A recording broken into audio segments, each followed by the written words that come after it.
EIS 1.3 which business process should be automated. कौन सी business process को हम ऑटोमेट करें। क्या क्या फैक्टर्स देखते हैं। सबसे पहले किसी प्रोसेस में अगर हाई वॉल्यूम टास्क हैं या रिपीटेटिव टास्क हैं तो उस प्रोसेस को हम ऑटोमेट कर दें तो ही अच्छा है। जैसे कि हाई वॉल्यूम टास्क यानी कि हाई वॉल्यूम ऑफ टास्क हो, जैसे कि बैंकिंग अगर हम बात करें तो बैंकिंग सर्विसेज में बहुत लार्ज नंबर में ट्रांजैक्शन होते हैं, तो ये हाई वॉल्यूम ऑफ ट्रांजैक्शन है। अब इन हर ट्रांजैक्शन को एक जना बैठ के अगर एंट्रियां कर रहा है, जैसे हम जाते हैं हम अपनी पासबुक खोलते तो उसमें इतने लंबे ट्रांजैक्शन आ जाते हैं ना दिन के ही, क्योंकि हम UPI वगैरह यूज़ करते हैं। अब सपोज़ करो इसको कोई एक बंदा बैठ के कर रहा होता है इस एंट्री को, तो कितना टाइम लगता। ऑब्वियसली बहुत ज़्यादा।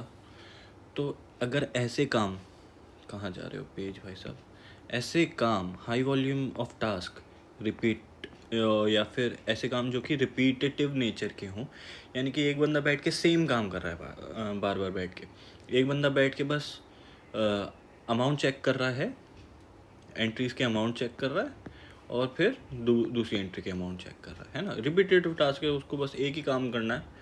तो ऐसे काम कंप्यूटर भी कर सकता है ना। कंप्यूटर के पास जजमेंटल पावर नहीं होती, मतलब उसके पास जजमेंट करने की पावर नहीं होती, पर सिंपल टास्क तो वो कर सकता है। तो इसलिए हम ऐसे टास्क, ऐसे प्रोसेस जिसमें हाई वॉल्यूम ऑफ टास्क हों या फिर रिपीटेटिव टास्क हों, उनको हम ऑटोमेट कर दें तो ही ज़्यादा अच्छा रहता है।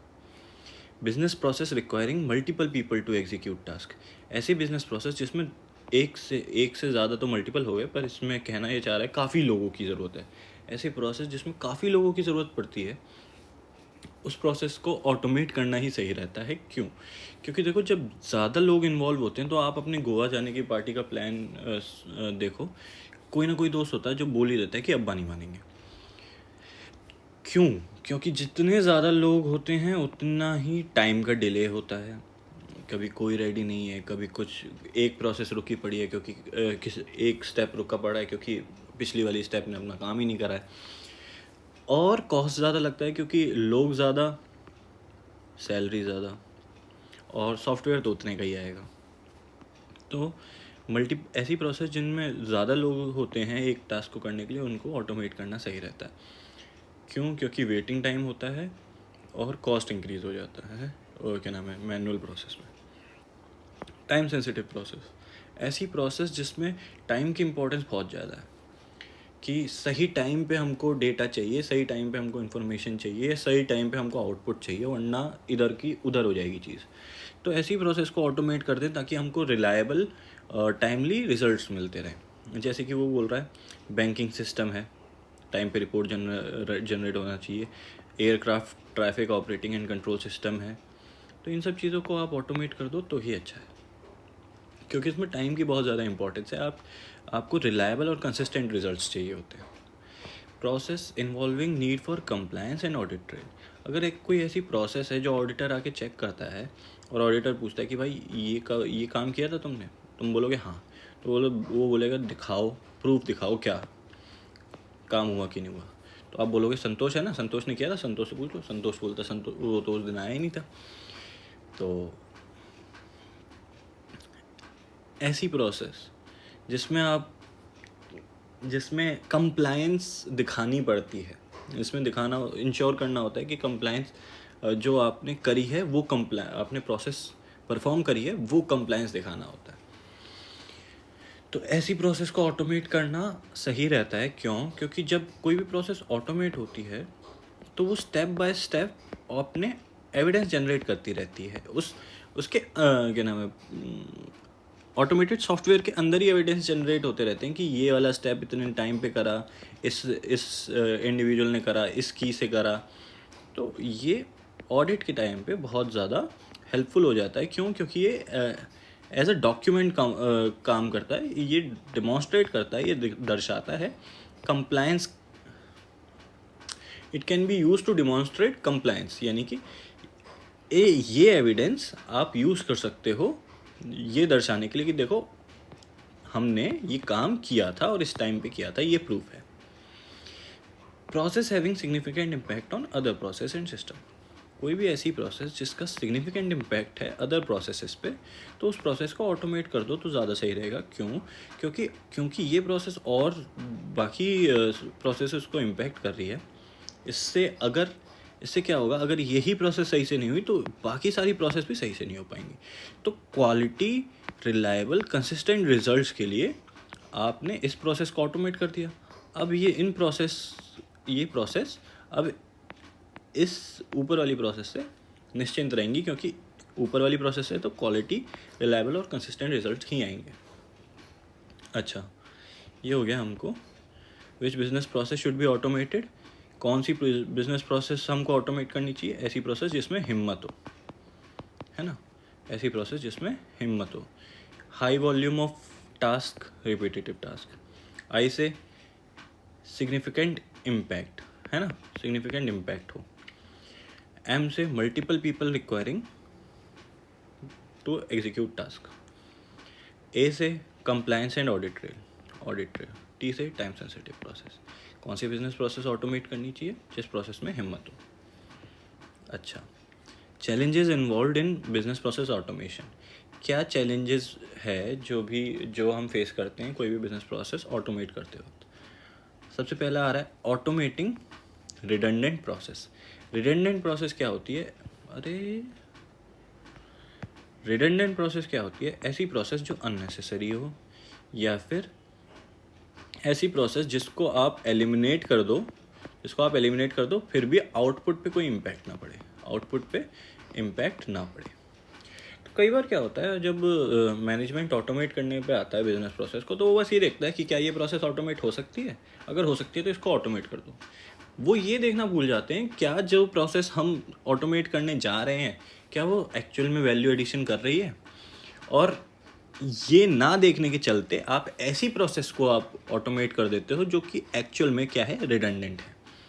तो इस पूरे पैरा के दो पार्ट हैं। पहले तो वो इसी बात की बात कर रहा है, automating redundant process. Redundant process को हमको ऑटोमेट नहीं करना है, हमको उन प्रोसेस को ऑटोमेट करना है जो कि एक्चुअल वैल्यू क्रिएट कर रही है। जिस प्रोसेस को आप हटा दो और आउटपुट पे इम्पैक्ट ना पड़े, उस प्रोसेस को आप ऑटोमेट करके क्या कर लोगे? दूसरा पैरा क्या कह रहा है? इन अदर केसेस ऐसी बिजनेस प्रोसेस जिसमें नॉलेज की ज़रूरत है, पर्सनल जजमेंट की ज़रूरत है, वो बिजनेस प्रोसेस आप ऑटोमेट नहीं कर पाओगे, क्योंकि उनको ऑटोमेट करना टफ होता है, obviously because of personal judgement. जो भी उस प्रोसेस को परफॉर्म करता है उसको एक्सपीरियंस से आती है, उसकी स्किल से आती है, उसकी नॉलेज से आती है, और उसकी कई बार प्रोफेशनल जजमेंट होती है। तो आप ये ऐसी चीज़ें ऑटोमेट नहीं कर पाओगे। तो ये पैरा में ये कह रहा है डिफाइनिंग कॉम्प्लेक्स प्रोसेस। कई बार जब भी हम कोई भी प्रोसेस ऑटोमेट करने जाते हैं ना,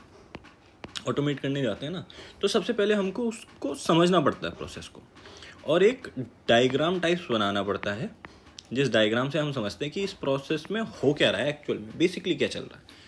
तो अगर कोई प्रोसेस कॉम्प्लेक्स है तो आप उसको डिफाइन करने में ही बहुत ज़्यादा टाइम लगा दोगे। देखो क्या लिखा हुआ है, BPA requires reengineering of some business process that requires significant amount of time to be allocated and spent at this stage. जब आप उस प्रोसेस को डिफाइन करने जाओगे ना, तो क्योंकि कॉम्प्लेक्स प्रोसेस है, डिफाइनिंग में ही आप सिग्निफिकेंट अमाउंट ऑफ टाइम लगा दोगे। This requires a detailed understanding. और अगर उसकी प्रोसेस की अंडरस्टैंडिंग हो ही तो वो कॉम्प्लेक्स क्यों हो, है ना। किसी भी चीज़ को डिफाइन करने के लिए उसकी डिटेल्ड अंडरस्टैंडिंग होनी चाहिए। तो कई बार क्या होता है, क्योंकि प्रोसेस कॉम्प्लेक्स है तो उसकी डिटेल्ड अंडरस्टैंडिंग नहीं होती, जिसकी वजह से उसको ऑटोमेट करना और ज़्यादा डिफिकल्ट हो जाता है। आगे है स्टाफ रेजिस्टेंस पे। स्टाफ रेजिस्टेंस क्या कहता है? देखो, स्टाफ जब भी हम यहाँ पे पढ़ के रहे हैं चैलेंजेस जो कि आप बिजनेस प्रोसेस को ऑटोमेट करते वक्त फेस करते हो। कॉम्प्लेक्स प्रोसेस को डिफाइन करते वक्त आप चैलेंज फेस करते हो। आप कई बार रिडंडेंट प्रोसेस को ऑटोमेट कर देते हो, है ना। और स्टाफ रेजिस्टेंस, स्टाफ खिचपिच करता है, खिचपिच नहीं सॉरी चिक चिक कहते हैं, स्टाफ चिक चिक करता है। स्टाफ चिक चिक क्यों करता है? स्टाफ जब भी आप ऑटोमेट करने जाते हो प्रोसेस को, स्टाफ को क्या लगता है कि ये चाहते हैं कि ये प्रोसेस को ऑटोमेट कर दें, और हमारी जो डिसीजन मेकिंग पावर है, हम जो डिसीजन ले रहे हैं उसको कम कर दें।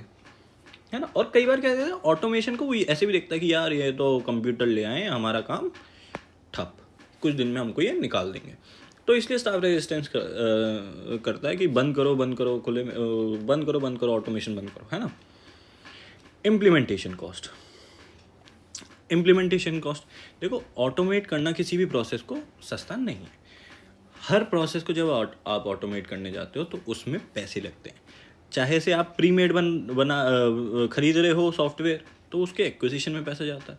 अगर आप उसको बनवा रहे हो, मेड टू ऑर्डर है, तो उसकी डेवलपमेंट में पैसा जाता है। तो ये हो गया। अच्छा, इसका न्यूमोनिक एड्स। तो क्या चैलेंजेस फेस करते हैं आप? ऑटोमेटिंग रिडंडेंट प्रोसेस, बेकार की प्रोसेस को ऑटोमेट कर दिया भाई, बताओ। इम्प्लीमेंटेशन कॉस्ट, पैसा बहुत जाता है। डिफाइनिंग कॉम्प्लेक्स प्रोसेस को डिफाइन करने में ही सारा टाइम लग गया। और फिर स्टाफ रेजिस्टेंस, 2 तरीके से, है ना, ख़त्म।